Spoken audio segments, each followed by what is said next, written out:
Hey, Dino, I want to show you how to get started with Gemini with Gemini CLI with MCP.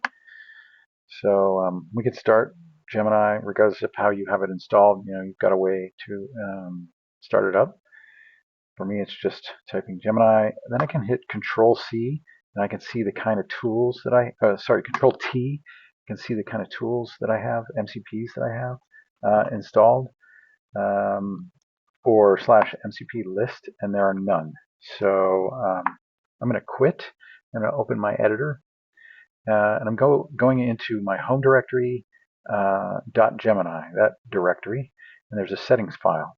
And in here, I can add an entry, MCP servers, colon, that's going to be a hash, and then I can put MCP servers in there. I have one running locally.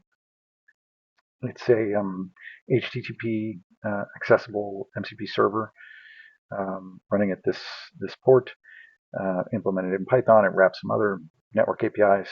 Anyway, that's the MCP server that we're going to use for now. So I've saved that, and now I'm going to flip back over to my terminal and restart Gemini. When I start this up, it's going to find the registered MCP server, and you'll note that it says one MCP server, Control T to view. I can do Control T, and it's telling me, hey, I got this flight stats MCP server, has these tools. So I can do something like, give me a summary surrounding Omaha.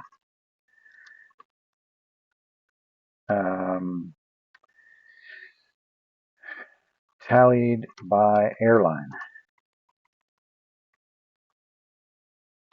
Format the results in two.